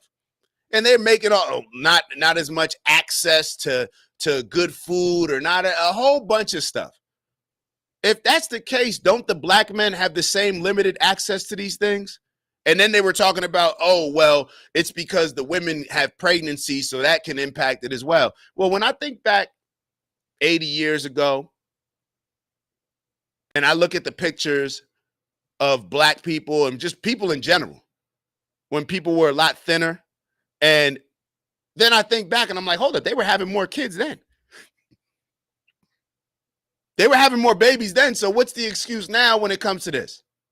Black men are living in the same neighborhoods that black women are living in, right? So what's the excuse there? Oh, is it because black women are the head of the household, so therefore they got to work, they don't have time to work out and stuff like that? Perhaps. Maybe that's another reason to have a two-parent household. I don't know. But this is not okay to be celebrating this. It's just not okay. It's not okay. But I don't know. I'm sure a lot of people will have other opinions on it, but at the end of the day, it comes down to obesity is leading to death. Point blank, period. Point blank, period. And why is there such a disparity between men and women when it comes to the Black community and being obese, where that's not the same in other cultures and demographics? But Vons is going to celebrate it, right? Vons is going to celebrate it. All right, so we'll leave it there. Did I leave a? Let me make sure that I didn't miss any comments. Oh my God. Let me make sure. Let me keep going. Mama Lay, I see Mama Lay in the building. Shout out to Mama Lay. All right, so let's move on from this. All right, so now we're going to get into this Rodney Hinton situation. And let me be very clear. Just like the Pierce Morgan situation, when Pierce is calling out this white woman being racist, Pierce is on our side. But then Mark Lamont Hill exposed him for doing something with Black people that he wouldn't do with Jewish people. You think that Vons is on your side to all the big women out there, all the big people. You think that Vons is on your side, that plus size guy, right? We think that that's on, and even going back to the video, another thing that I wanted to point out real quick before I lose my train of thought, I didn't seem to see any straight Black men in that video. I'm just being, I may be off, but it seemed like no, hold on, my apologies. That was a mistake, seriously mistake. I didn't see any masculine men on there. I don't know what the brother's sexual preference is. That was wrong for me to say. That was just a mistake. Didn't mean that. But what I'm noticing is that a lot of emasculated men, more of the emasculated men that I deal with, just being honest, they seem to be okay with this type of stuff. I didn't see any masculine Black men. You would think that, hey, this is supposed to portray a strong Black woman, right? I didn't see any, what I looked at as strong Black men celebrating that statue, but neither here nor there. And I shouldn't have done that because I already lost my train of thought when it came. Actually, I didn't. I just caught it. So I was talking about Pierce, how we think certain people are on our side. We will think, to all the big people out there, you will think that the people that are condoning your behavior, the Vons that's out here saying, oh, I love me some thick women, all this other type of stuff, I like them thick. You think that they're on your side. But what they're actually doing is condoning and celebrating behavior that's going to lead you to an early grave, or that has a higher likelihood of leading you to an early grave. Because what we'll all do is say, well, I know somebody that was in shape, they worked out all the time, they ate healthy, and they died early of a heart attack. We'll use that one situation and now say, well, it's not that working out doesn't always mean you're healthy, and being obese doesn't always mean that you're unhealthy. Cool. You can use those anomalies if you want to shape your views of the world, but the numbers are the numbers. The numbers are the numbers. All right. There's a reason why when you're in Mount Vernon, and we were doing the program with Mount Vernon to try to get people healthier, why people lose years. They die earlier in Mount Vernon, where the number one cause of death was, I think it was heart disease, diabetes, things of that nature. And the next town over, right? All you got to do is cross a line and I'm in the next town, and I have a greater likelihood in New Rochelle of living longer. But Mount Vernon is the blackest city, I believe, north of the Mason-Dixon line.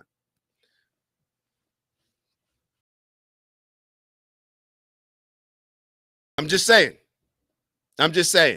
Unc said, let's not, Unc, I clearly already said that was, Unc, man, either you gonna tap in. See, now, Unc, I'm starting. Unc, I didn't ask you to tap in, get on the link. What's up? You not Merch? Your nephew done told me, he done called me out a bunch of times. You gotta let Unc on. Unc, tap in. We're getting ready to talk about the story. All right, so let's I'm gonna pull this story up. You guys give me your thoughts. It's gonna go through. This video is pretty long. We're gonna try to get through the first maybe 13 minutes of it if we can. So we'll try to get through the first 13 minutes of it. Let me make sure that this tab is shared. All right. Here we go. All right, here we go. All right, so I'm gonna fast forward at certain points because she has her ads in here. But this lady, hold on, let me shout out this lady. Her page is Law and Crime. Whoever this lady is, she did a great job. So this is Crime Fix with Anjanette Levy. Anjanette Levy, we appreciate you giving us this this video to react to, because it really gives us the scope of everything that's going on in this situation. So let me check to see if it's on the screen, and we can start this now. Chaos at court as a man accused of killing a sheriff's deputy a day after his son was shot by a police officer asked to be released on bail. I lay out the horrific chain of events out of Ohio and where the case could be heading. Are you familiar with the acts of someone that is not in their right mind when they commit a criminal act? I'm Anjanette Levy, and this is Crime Fix. All right, so I'm gonna fast forward a little bit because she's getting into her. This intersection. Still working, though, it announced in the description. Now to the case out of Ohio, where Larry Henderson had retired as a Hamilton County Sheriff's deputy last December. He was still working, though, occasionally for that sheriff's office in Cincinnati doing special details.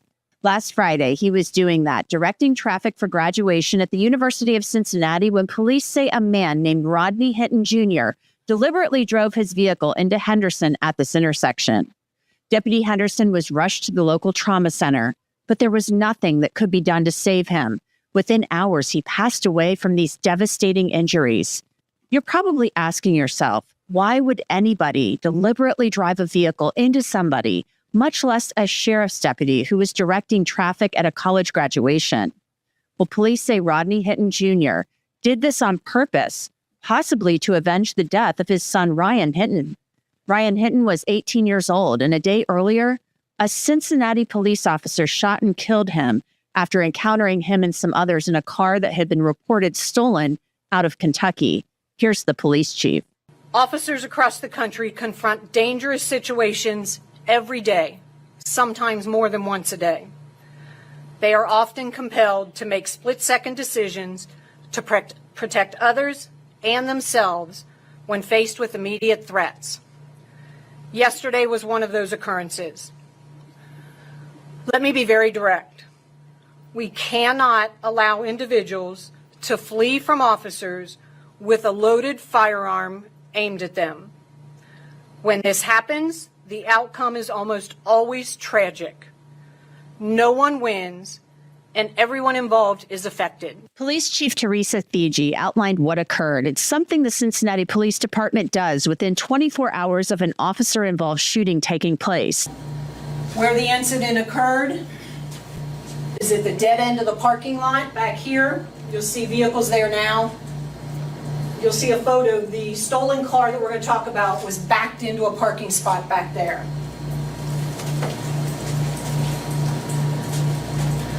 As you can see, this is a stolen Kia. It was stolen out of northern Kentucky yesterday. You can see we have two uniformed cars there. Prior to those uniformed cars arriving, And bear with me. I'll turn it down. Just bear with me. I want y'all to get all the information. That dead end, saw the vehicle. They backed out. They saw that there were individuals inside the vehicle, so they backed out and let the uniformed cars make the approach, which is the tactically sound decision to do. The cars are positioned the way the officers are trained. We are trained to use our vehicles as cover from any threat. That's what those officers did with the cars at that time. Chief Thigi then played a short portion of the body camera footage. Hold on, Unc. I got to bring this up, bro. So Unc wrote, I don't have all the circumstances and can't make enough of a judgment call one way or the other as of to what type of kid he was, whether or not he was just at a bad place, a bad day, the weather out here. And Unc, I'm just asking, do you extend that same level of grace when it comes to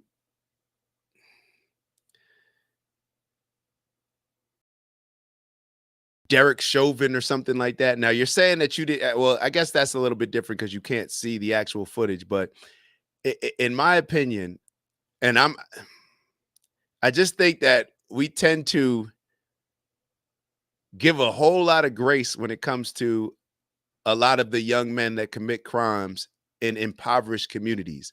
It's almost like when a young man is accused and convicted of shooting somebody else in the hood, and their parents jump on camera and say, oh, he was such a good kid, or grandma jumps on, right? He was such a good kid. That question that you ask, you can't tell. Let's just keep that in the back of our minds as we move forward with this. And Unc wrote, but either way, as a father, I understand. As a man with understanding, I do not. Unc, let's keep that comment in the back of our mind as we go through this, because understanding as a father, damn, that's a heavy one. Let's keep going. I'm gonna hold on to that. This is body worn camera from officer number 2. Go ahead, Bobby. He's got a gun on your right. This is the body camera footage from the officer who actually shot Ryan Hinton. This is the other officer, the one who fires the shot. This is his body camera as he approaches the scene.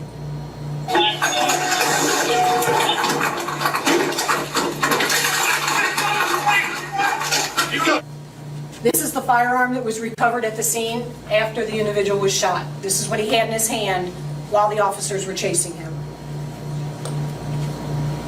It's just a photo of it here at Criminalistics. Remember I told you he fell on the concrete and the officers said that they heard the metal hit the ground?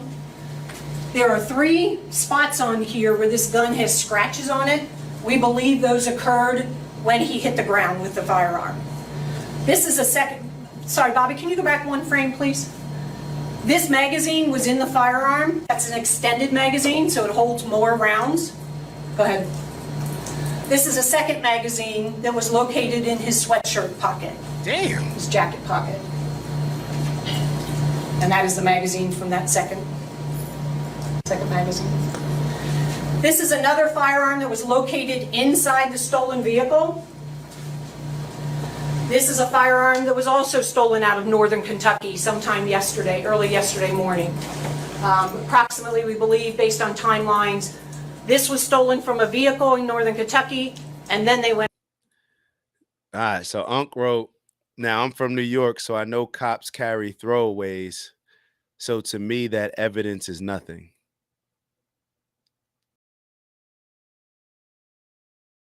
So pretty much we can't believe anything ever. Or let's keep going. Went on to steal the vehicle that's involved in the incident. I want to tell you about a free app that I've tried. It's called Upside. It gives you cash back on things that you use each year. I claim it. After the police information, extra 18-year-old Ryan Hinton was revealed in a press conference after the police chief and others met with Ryan Hinton's family, including his father, Rodney Hinton Jr. On Friday morning, we met with the... Correct, Unc. Not every cop is honest. Just like not every criminal is honest either. Not every person is honest. But it seems like it seems like your grace is extended to one side a little bit more than we see in a lot of these other situations. And a lot of times when we extend this grace, now you may be right in this situation, but it seems like a lot of times when we extend this grace and stand up for people who may have or may not have committed crimes, it seems like we're condoning this or giving them an out rather than just being super direct with the issue, as far as saying you committed a criminal act. You shouldn't have been in this position, whatever. Now, I'm not saying with this one. Now, Unc is saying that the police officers could have planted the guns. There's nothing I can really say against that. Like, I guess it could have happened. It could have happened. Is it likely? I don't know. But it's kind of like, if we don't believe, if you don't believe anything, then I guess that's a way of defending. I don't know. Maybe we'll hear later on what the lawyer had to say about it. Let's keep going. The police chief of Cincinnati, and we viewed the body cam video of what happened with the police involved shooting with Ryan. We stayed at the chief's office for about an hour and a half, and what we saw was disturbing. The family was upset, as you can imagine, watching your son, watching your grandson, watching your loved one getting shot and killed by the police was upsetting to this family. We left out of the police chief's office, and a few hours later, I was made aware that Rodney had an incident with a police officer that resulted in the officer's death. But again, we are here because we...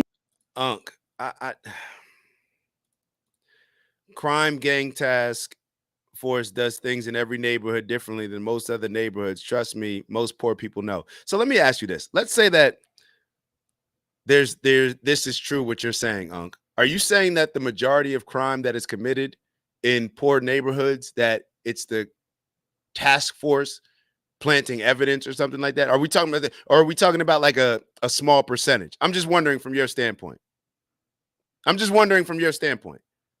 Because I don't even understand why we're even bringing this up, but I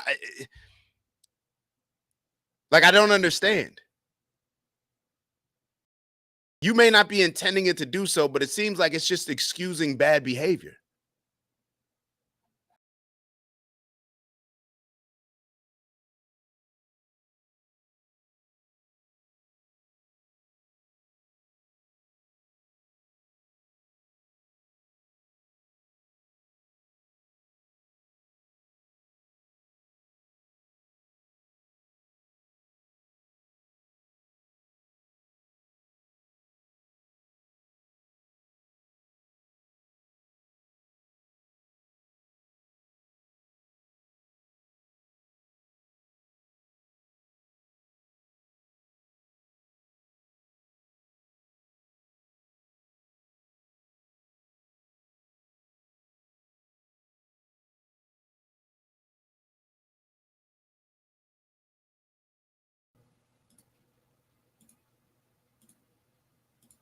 I'm not sure what happened there. My apologies for that. Not sure what happened there. We're going to get back to the video. 1 second. Let me make sure that we're back up. I don't know what happened there.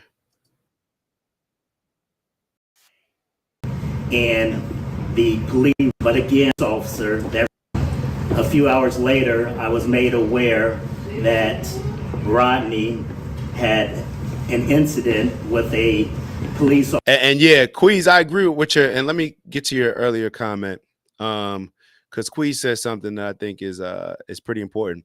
Queez wrote, "Think the problem is we as individuals are not treated as such, that people all get lumped into a category."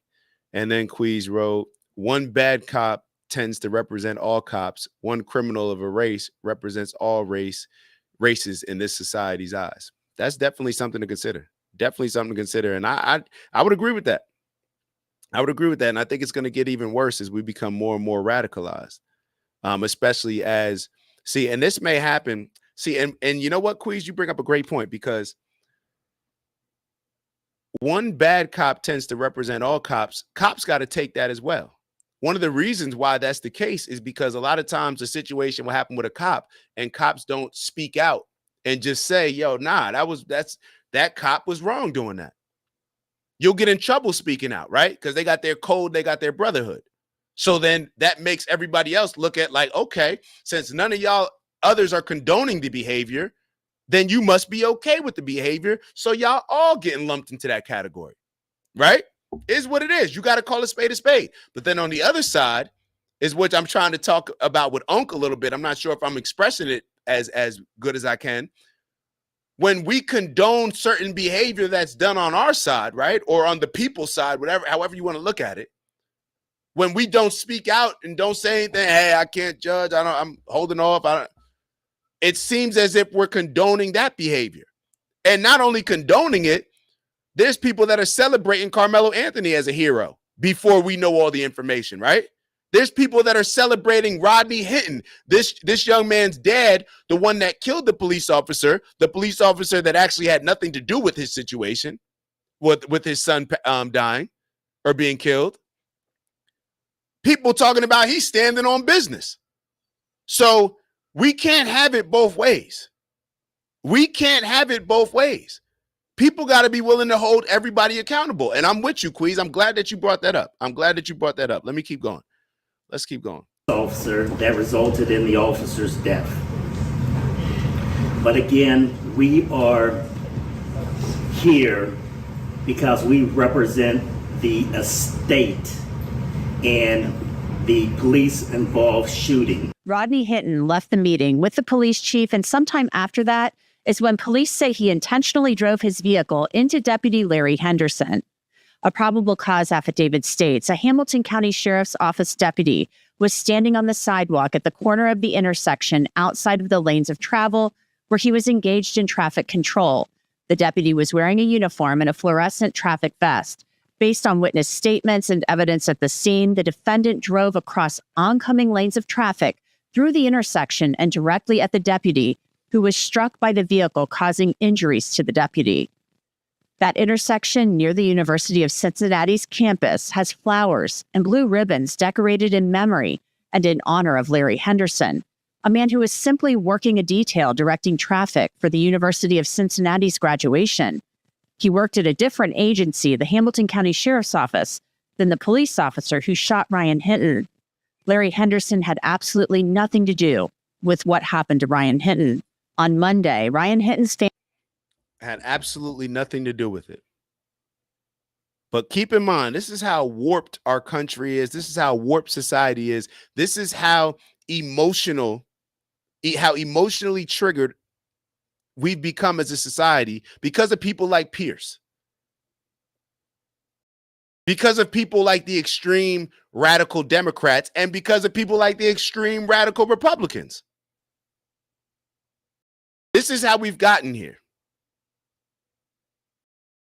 Everything is about race.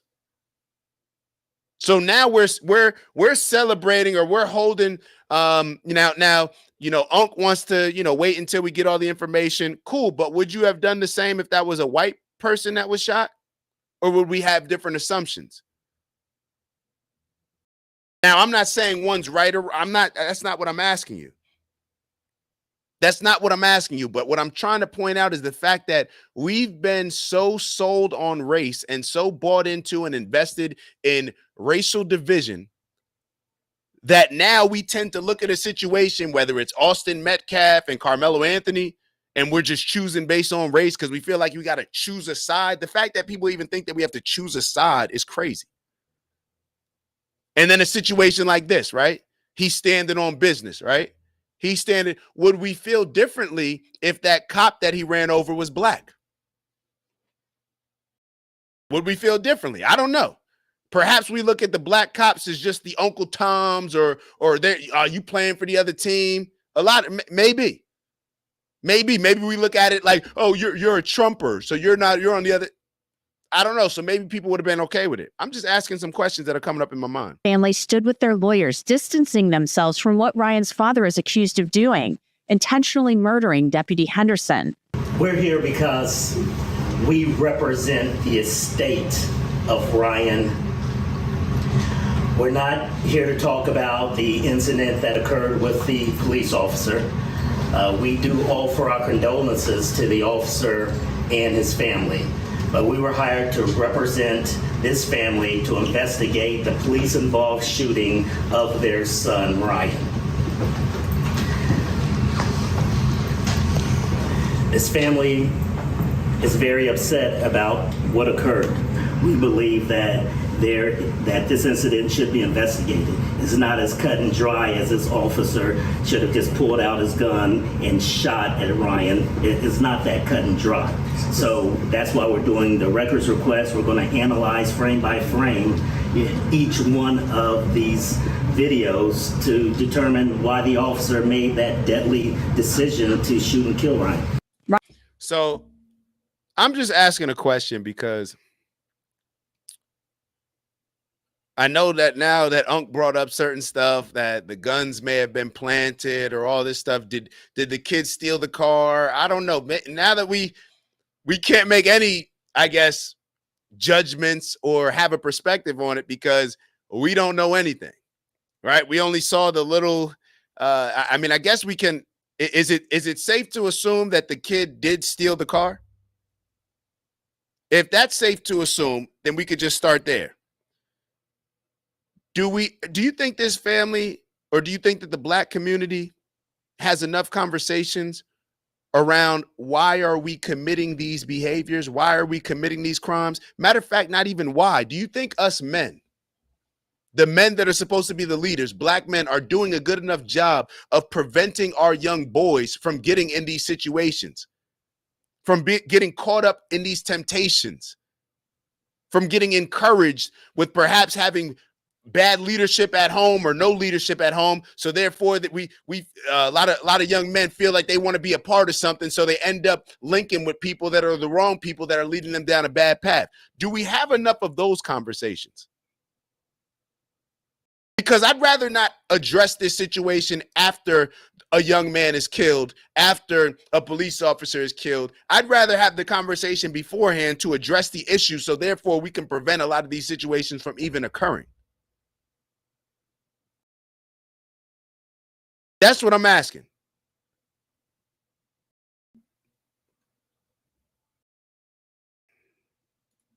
Ryan Hinton's grandfather, the father of Rodney Hinton, also spoke. I want to give a condolence out to the. So I want y'all to pay attention to what the young man's grandfather is said, and this is the father of Rodney Hinton Jr., the one who killed the one who allegedly, I guess you got to say, ran over the police officer. Matter of fact, you don't have to say allegedly. He ran over the police officer. Even the attorney said that, but I think the attorney's defense is that he wasn't in his right mind. So let's keep going. Of Rodney Hinton also spoke. I want to give a condolence out to the officers that got hurt. Got killed. My whole family. I'm asking for forgiveness, and I've been praying hard for the officer that killed my grandson. I've been praying hard for him and his family because I know he's hurting off this. If I seen in the video about my grandson, I seen two scared people. I seen the officer scared, and I seen my grandson scared. So it's an unfortunate incident that happened. So that's all I seen. It was like, I didn't see the police there trying to kill. No. What I seen was two persons made a mistake. My grandson made a mistake being there, and the officer, he was trying to get back to his family too. So that's what I seen. So it's not about revenge or anything. I had nothing against nobody. You know, my Lord and Savior is Jesus Christ, and I represent Him. So, with that said, please, everybody, just try to forgive everybody who done anything to anybody. Hold up, we need to listen to that again. The same way that we celebrated, or that I jumped on here and celebrated Austin Metcalf's dad for his response to the situation. Now, it's a little bit different because his son was potentially, seemed like it's a different situation. I don't even want to get into it. And then we'll have a whole conversation about that. This grandfather just said that the officer wasn't on, he didn't see the officer on some kill stuff. So does that change our perspective on it? I don't know. I just want us to listen. I'm glad that the grandfather gave at least some sort of accountability. He said that his grandson made a mistake, shouldn't even have been there. Now, obviously, they're going to look into more details. That's what this whole press conference is about, to see exactly what happened. But the grandfather at least acknowledged that and gave some accountability to that, and acknowledged that what he saw in the video was not what a lot of us are thinking in our minds. It's just another white cop, right? Another white cop out to kill some niggas. I'm just going based off the grandfather. Let's listen to this again. Spoke. I want to give a condolence out to the officers that got hurt. Got killed. My whole family. I'm asking for forgiveness, and Hold hold up, man. Hold up. So, Unc, hold on. And Skeeg, you need to get in this conversation as well. I see you writing, hey, Unc wrote, that would be my point, nephew. Don't nobody know the whole evidence until all the evidence came out, and it would be disingenuous of any man to make an opinion about such a thing. So what? Y'all the one that sent me the video asking me to discuss it. So y'all asking me to discuss something, and Unc, you were supposed to be on here discussing it with me. I told Merce that, yo, I saw this, and I wasn't even really interested in it, to be totally honest. And Merce was like, yo, we got to talk about this. So Skeeg, which one is it? We can't be playing both sides. We can't be playing both sides. You just saying it would be disingenuous of any man to make an opinion about such a thing. So why did y'all send me the video asking for me to respond to it and asking to give my opinion, which you supposed to be on here too, Unc? Come on now, man. I've been praying hard for the officer that killed my grandson. I've been praying hard for him and his family because I know he's hurting off this. As I seen in the video about my grandson, I seen two scared people. I seen the officer scared and I seen my grandson scared. So it's an unfortunate incident that happened. So that's all I seen. It was like, I didn't see the police there trying to kill. No. What I seen was two persons made a mistake. My grandson made a mistake being there, and the officer, he was trying to get back to his family too. So that's what I seen. So it's not about revenge. Now, he did say that two people made a mistake, but then when he mentioned the officer, he said his grandson made a mistake, and then he said the officer was trying to get back home to his family. So that had nothing against nobody. You know, my Lord and Savior is Jesus Christ, and I represent him. So with that said, please, everybody, just try to forgive everybody who done anything to anybody. Rodney Hitton. I think we're going to stop it there. I think we're going to stop it there.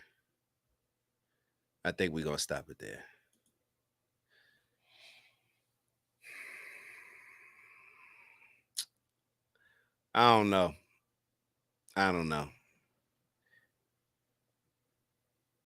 We are in a bad place in society. And like I said, with a matter of fact, I want to continue to play the video. Matter of fact, maybe I should play this part where the guy's actually in court. Hold on, let me play this part for y'all. Let me play this part at least so I can finish it off with discussing what the actual father did.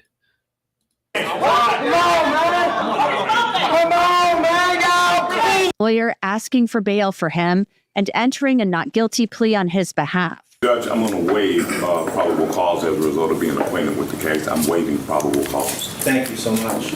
And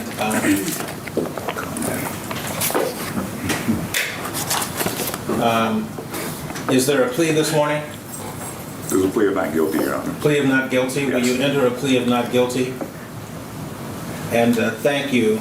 And as to bond, the state has requested a hearing on the issue of bond or bail. You may be aware of that. I am aware of that. Who would like to proceed?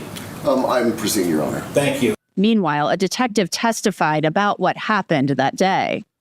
Tell me what he did after he stopped. So based on witness statements as well as the video.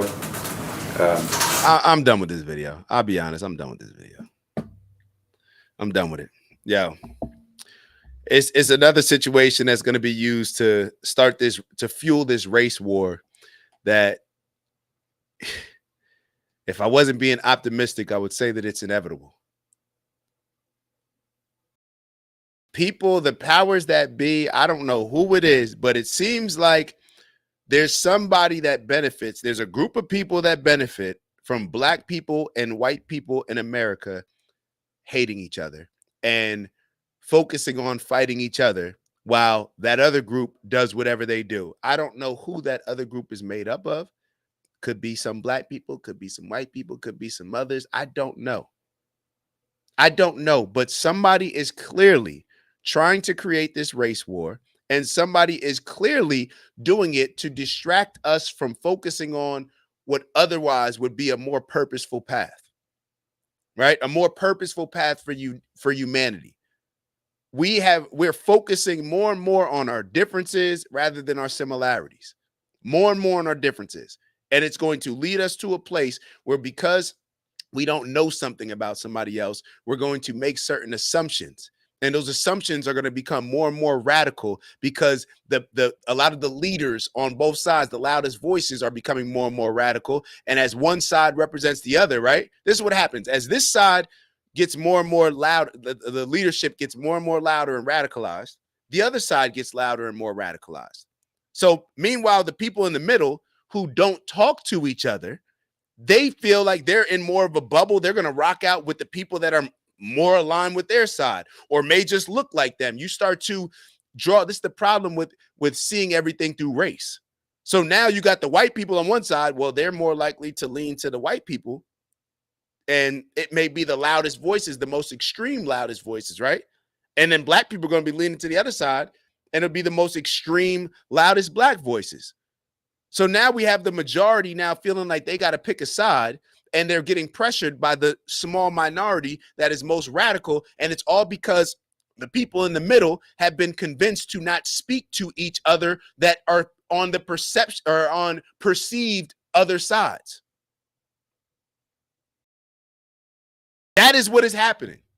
The logical people on this side, even though the logical people on the Democratic side and the logical people on the Republican side, even though they're closer to each other than they are to each radical position in their party, they've been convinced to not speak to each other. So therefore, they got to trek a longer journey to become more radical, because we're convinced to not speak to each other.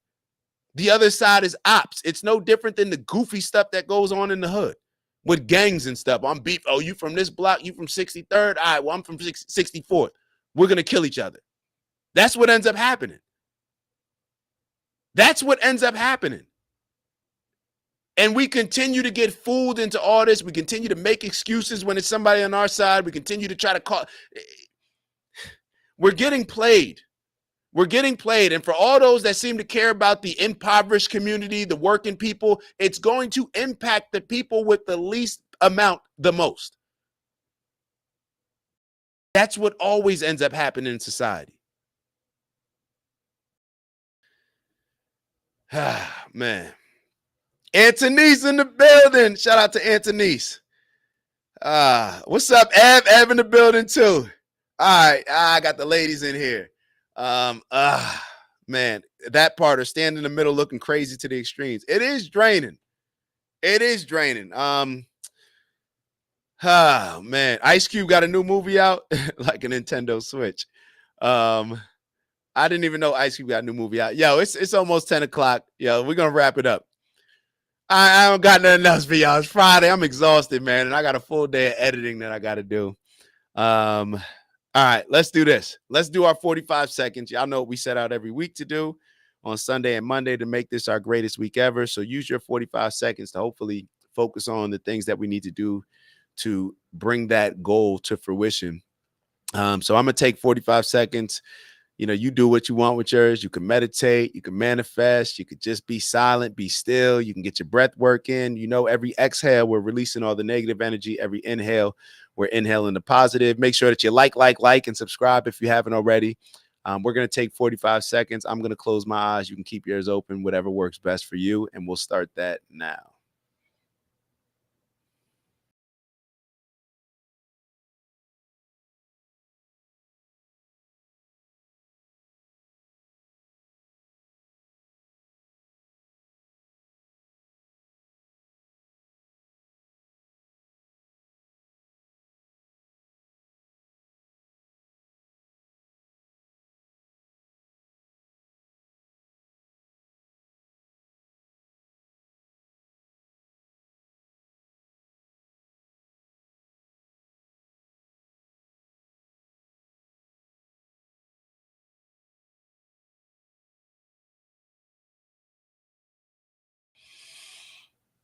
One last exhale, releasing all that negative, inhaling all the positive.